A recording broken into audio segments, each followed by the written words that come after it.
Hi, my name is Yelena, and I have a shop with my husband Michael called Journey to Soul.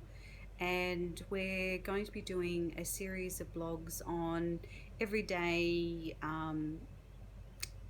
things, things that are happening in the world, uh, festivals, celebrations, and obviously tomorrow is going to be Valentine's Day, and that's all about supposed love, lust, and intimacy. I think unfortunately our world has lost its soul in regard to love and intimacy. And I went looking through all my books and I came across one of my favourite authors' book, Thomas More. He wrote Care of the Soul. And this one is actually called The Soul of Sex. And basically, Thomas More was a writer who was actually originally a monk. And he has written several books, and I've read most of them, I think.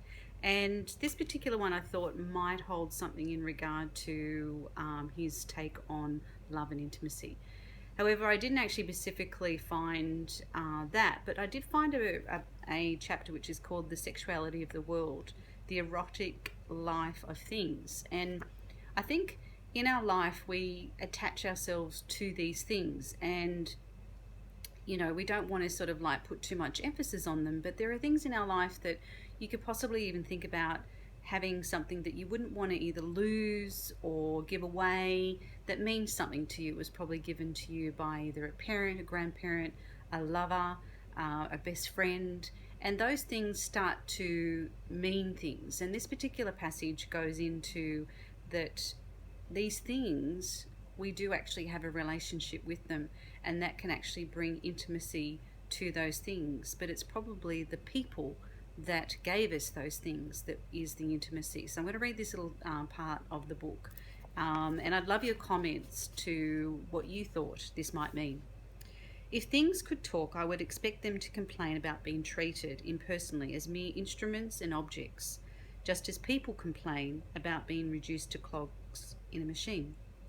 Many of our ordinary experiences make it clear that things offer themselves to us in relationship and intimacy. We enjoy being in their presence. We miss them when they are lost or taken away, or when we go away from them. We keep them in the family as though somehow they were indeed members of the family. Things are not only capable of true intimacy, they can also bring a high degree of sensuality into our lives. We touch them, we look at them, we listen to them, we clean them, we oil them and decorate them. Imagine a room without things, like an apartment or a house between owners. The emptiness is eerie, and life can't really commence until they're actually brought into it.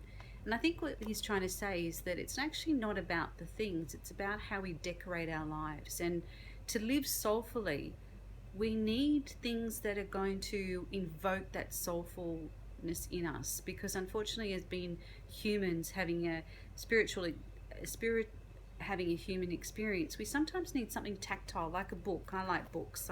I do read ebooks and etc. But there's nothing like holding a book and rereading a line and actually knowing that you may have had this book for years. So again, this book can create some intimacy within you that gives you a memory of a past time when you read it. And that can also too relate to objects in your life. And it's not to say that you place over importance in it, but there is an importance, because if you've been given something really special by someone that you love or have loved, have passed, that brings back memories, that's bringing into life soulfulness. And I think that our culture needs to bring that soulfulness back into our life, rather than just rely on the throwaway society that we've become, that we can always upgrade. We can upgrade our phones, we can upgrade our partners, we can upgrade our jobs. But when we have things that have been around for a long time, they give us a sense of remembrance, or that there's something there. Just recently, we've just gotten two little kittens, and I had this beautiful white China Kuan Yin, and I'd had it for about 25 years, and I didn't realize until one day my little Ziggy broke it that I actually got really upset. I burst into tears, and it's like, it's not as if the cats hadn't broken things before, because of which they had. But for me, it was sort of represented. I'd had it for about 25 years, and not that it was an expensive piece, but it meant that I'd actually carried it for 25 years through all of the past relationships and moving and just life experiences. And so there was some part of me that broke in that moment. And it's not to say that the object itself was worth anything other than the memories. So I think that what this passage is saying in, you know, this book is, it's all about the essence behind things.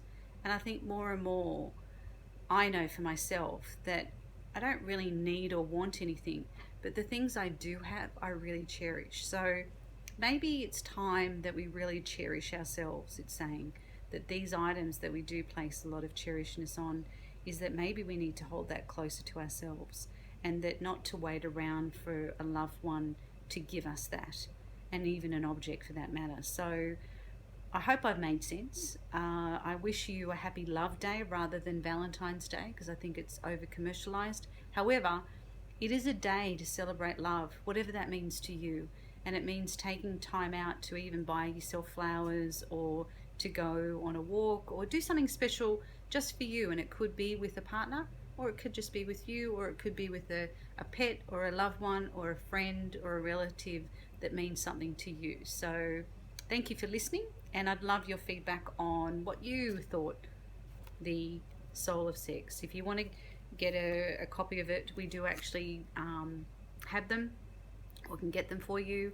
Yeah, bye.